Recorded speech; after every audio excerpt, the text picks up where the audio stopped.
Hello everyone, this is Phase V.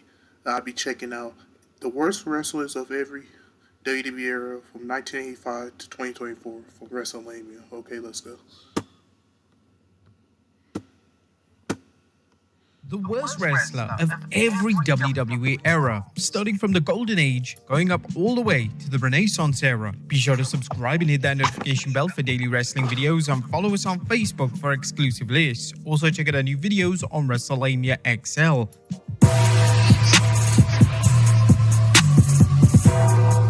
First, we start off with the Golden Age. The Golden Age of wrestling was at a time where charisma and showmanship was favored over in-ring talent, and this was made clear when WWE decided to push the Ultimate Warrior into the main event picture. Warrior, simply put, wasn't great in the ring, and he is without a doubt the worst wrestler from this respective era. But with that being said, it didn't truly matter that the Warrior was awful in the ring, as a fan base from the 80s and the early 90s weren't looking for in-ring greatness, they were looking for over-the-top characters, and Warrior certainly met the mark. And this wasn't to say that the Warrior constantly had awful matches, as this simply isn't the case. His WrestleMania matches against the likes of Hulk Hogan and Macho Man Randy Savage are widely celebrated, and Warrior was still able to tell a story inside the squared circle. The New Generation Era. Whilst the New Generation Era was a time period in which in-ring legends such as Shawn Michaels and Bret Hart were pushed, WWE, specifically Vince McMahon, still had the detrimental habit of pushing talent that simply couldn't wrestle. One of the names that WWE pushed during this era was Mabel. Mabel had a great look, yet when it came time for him to have an extended match, he completely fell apart. Mabel's performance against Diesel at the 1995 SummerSlam event was so atrocious and reckless that Vince McMahon almost fired him on the spot. Luckily, during his future WWE runs, he did somewhat improve, yet he was never pushed into the main event picture ever again. The worst of the names that McMahon pushed during this time period was Giant Gonzalez. Gonzalez was brought into the company to work with the legendary Undertaker, and Gonzalez had a ridiculous gimmick, and he was virtually immobile in the ring. This gave the dead man an impossible task. The Undertaker has spoken out about how awful he was in the ring, which is saying something, as the Undertaker worked with literally every WWE wrestler between 1990 to 2020. The Attitude Era. The Attitude Era was a time of prosperity for WWE and the fans, as the WWE product became insanely popular across the world. Names up and down the card became incredibly over with the audience, yet during the first few years of the Attitude Era, there was a definitive lack of focus on the in-ring action.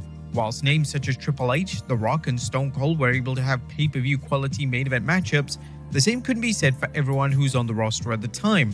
There were names such as Mark Henry, who still hadn't put it all together in the ring, and he was struggling to find his feet during his matches. There was also the oddities, with most of the members being rather poor in the ring. Members of the Mean Street Posse were also unbelievably bad in the ring, and every time the three members stepped in the ring, it looked like it was their first day at wrestling school.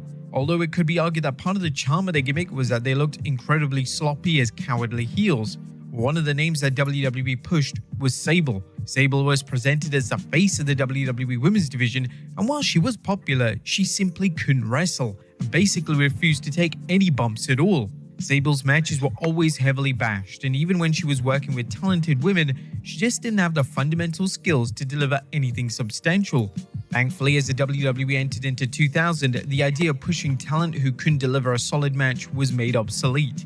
And this was especially the case with the women's division, as names such as Lita, Trish Stratus, and Molly Holly would become central figures in the division. The Ruthless Aggression Era. The Ruthless Aggression Era was a time period in which names with immense in-ring talent were pushed to the moon. Names such as Brock Lesnar, Kurt Angle, and Eddie Guerrero were given the keys to the kingdom, and this resulted in a mostly acclaimed product, with in-ring work from top names of this era aging incredibly well.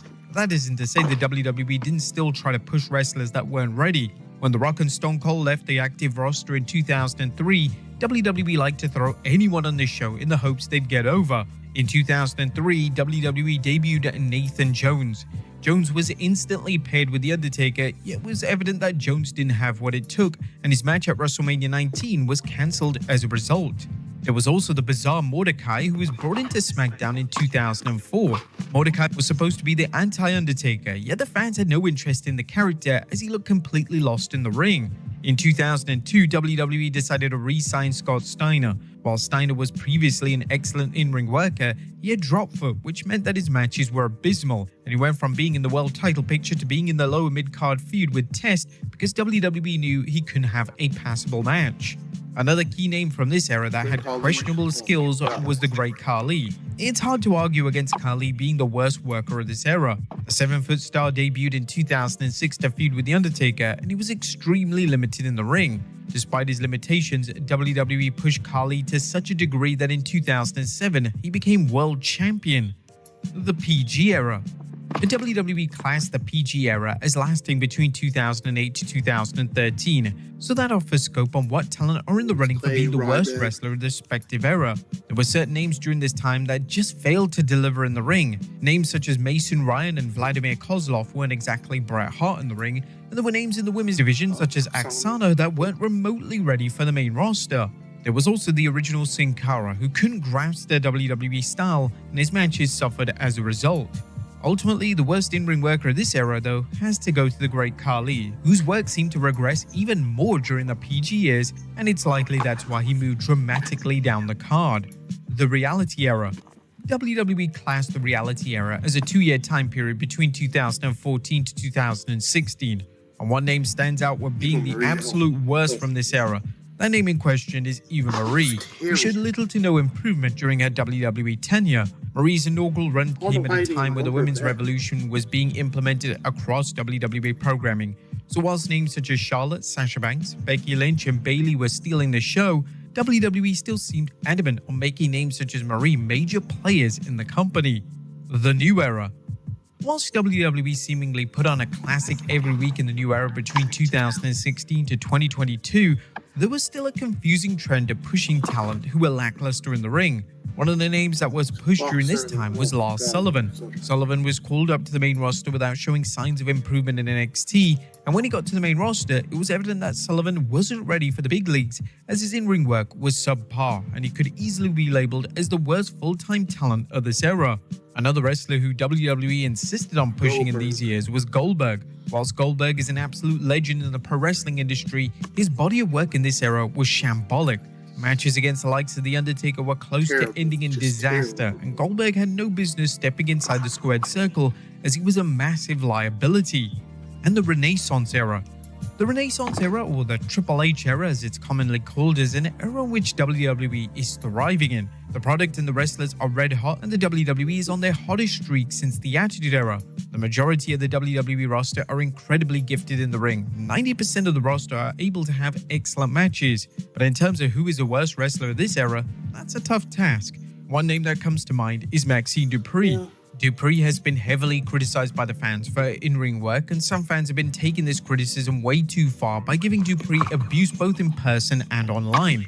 In Dupree's defense, she is working endlessly to get better in the ring, and her improvement has been seen on TV in the second quarter of 2024.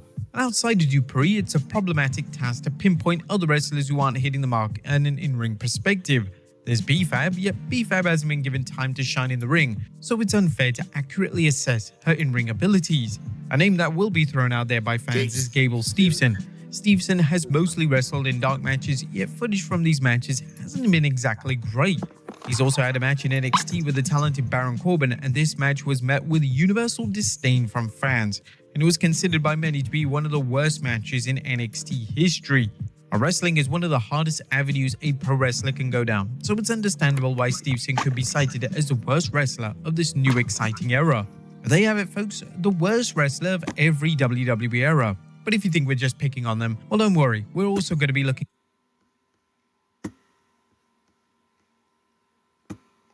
Yeah, good video by Wrestling. Don't forget to like, comment, subscribe. I'll see you in the next video. Peace.